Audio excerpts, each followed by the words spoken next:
Thanks for everyone joining today. So I am Anthony Carter. I am the founder and CEO of Citi. And yeah, cool. So founder and CEO of Citi. Before Citi, I spent time as lead analyst at Lowe's and more recently, senior product manager at Credit Karma. Now, in my time in both roles, my teams and we spent a lot of time asking ourselves the same question, which is how do we get our customers to come back and engage, right?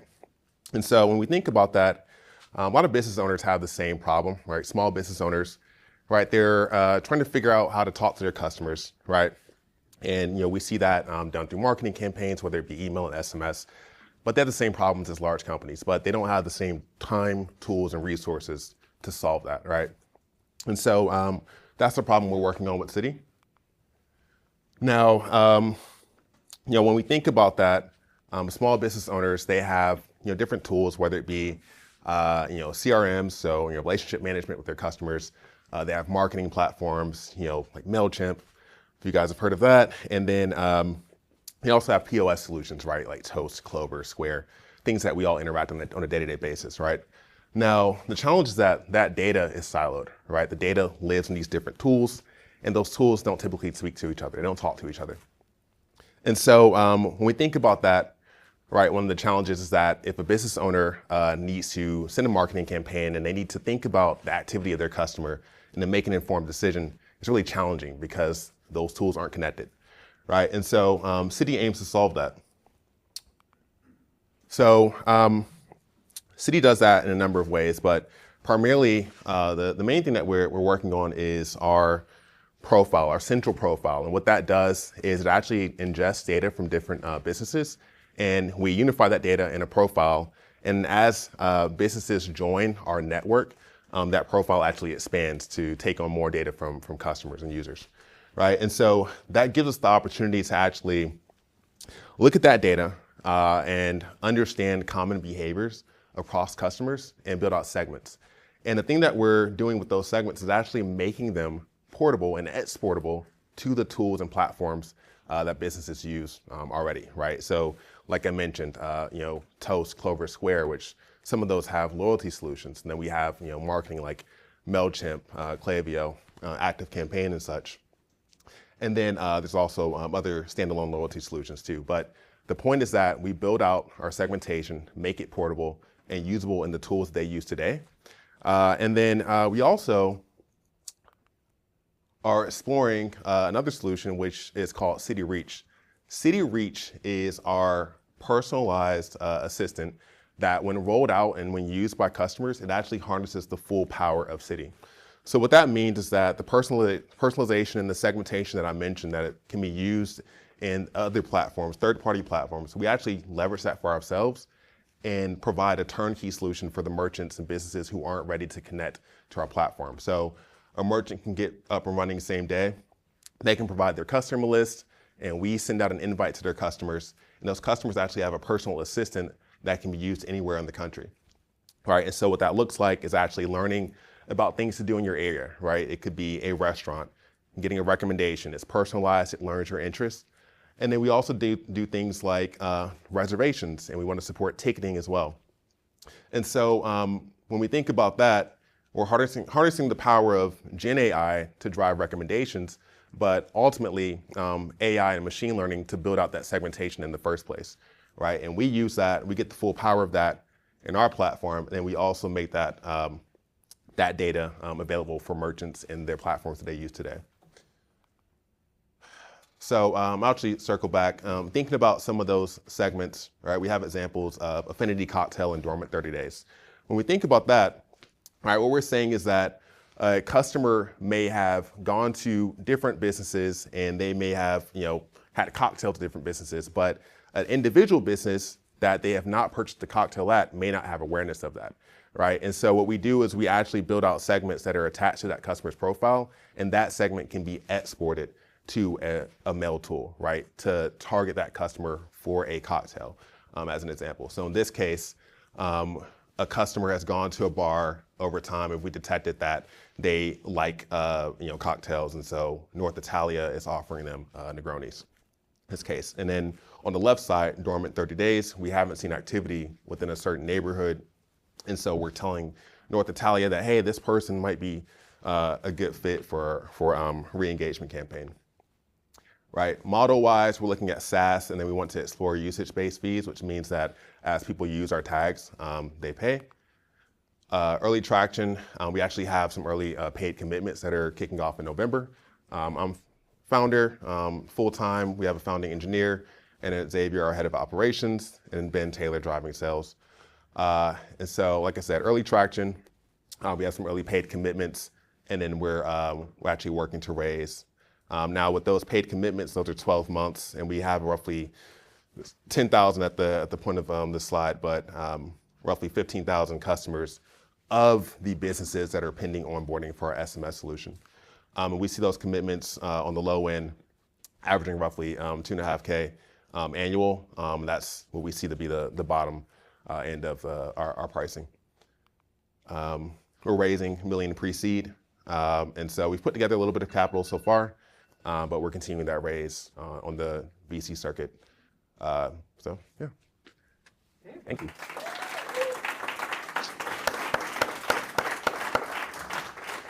All right, panelists, you want to start? Okay, thanks, Anthony. Couple things for the audience before I start. So, I'm one of the panelists that likes to do a little research ahead of time. Laura knows this. So some of my feedback will be, because the first thing you do when you meet a company or a founder like yourself, you go to LinkedIn and you go to their website. And so I've got a couple things there that I'll give feedback to each. The other thing is I always look for 8 things in a pitch. It's really hard to get those 8 things in 6 minutes. But just so everybody knows, what problem are you solving? What's the barrier to entry? What's the market? Tell us about your team.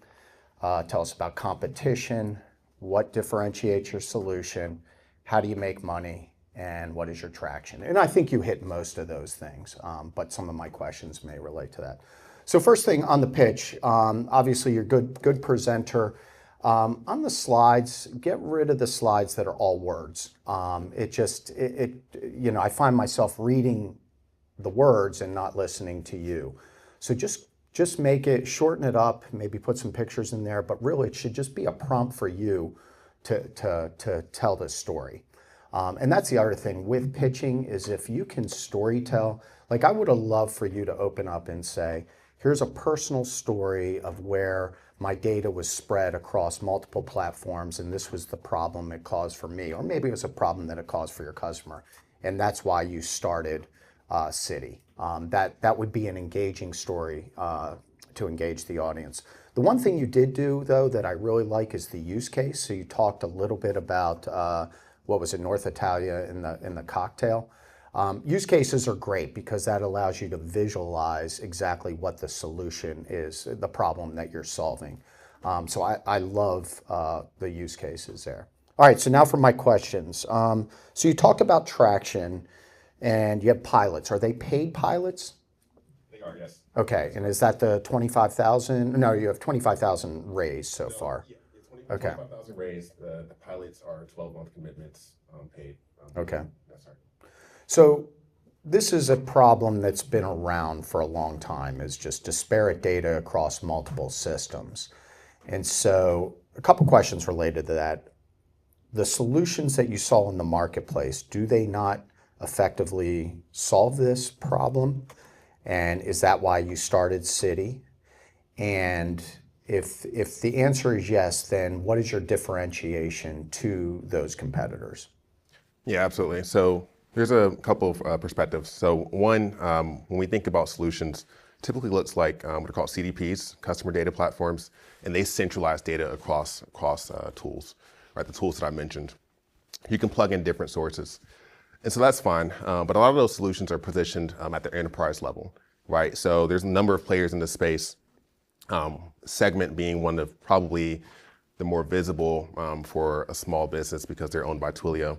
But in any case, you have a number of enterprise solutions that serve enterprises. And so when we think about the challenges that small and mid-sized businesses face, they don't have the resources, whether it be the funds to actually pay for multiple 100,000 annual contracts, or the time or internal personnel to actually activate those, right? Whether it be data engineers or whatnot.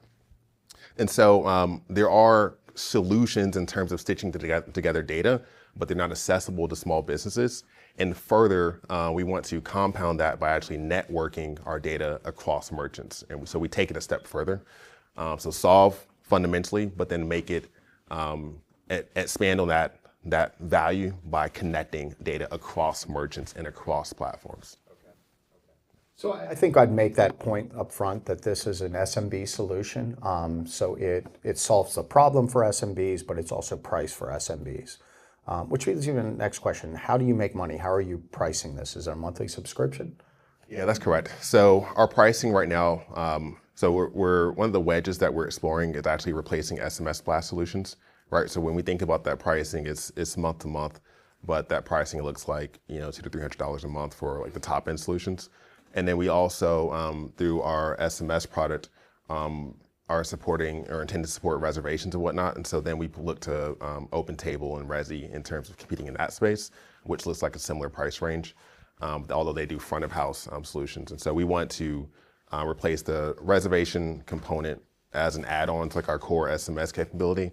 And then we fundamentally are selling our customers on the replacement of SMS blast solutions because we're automated and it's hands off from their perspective. And last question before I hand over to Juan. Are you doing monthly subscription or annual subscription? These commitments are 12 months, but we can bill on a monthly basis. And so our goal is to step up to like full. Okay, that's what I'd recommend. Since it's a B2B solution, definitely sign contracts for a year or longer. Yes. Monthly billing is fine. I mean, if you can bill it all up front, that's even better. That's one thing we were able to do with my company. But having that annual commitment, because that's just going to reduce you having to chase churn on a monthly basis. So, absolutely. Over to Juan. We only pursue annual commitments, so those are the only ones we have so far. Well, great job. On the slides, just to kind of reiterate, there usually are two kind of decks to have for investors. There's the presentation deck, and then there's the one that you email. This might be good to email, but it has a whole lot of small text for a presentation. And of course, what that does is people in the audience start to read this, and then they stop listening to you. And that's kind of the problem in a sort of a presentation setting. So, it's got good information on there. It just, you might have a different version for something like that. The other in terms of timing and those initial slides is you spend, I was sort of watching the clock here, more than half of the time explaining what this is, which meant that you had to breeze through sort of what you've built and kind of the business side of it. There might be a way to structure that so that you start off with, as Rob said, kind of an initial story of here's an example of a small business, here's what they're trying to do, here's what they're running into, here's the challenge, and then you can talk about the solution. So stepping into that, I just want to make sure I understand the need from a small business perspective. Is this replacing a whole bunch of other tools, or is this just giving a capability that as a small business owner, I just simply don't have?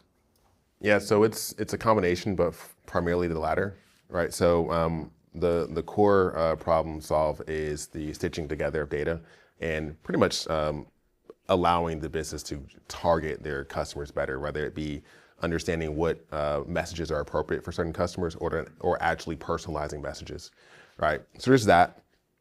And then second, we are actually replacing SMS blast solutions, right? So if I'm sure many of us have received SMS messages, and if you don't want it, it's spam. If you like it, then you're appreciative, right?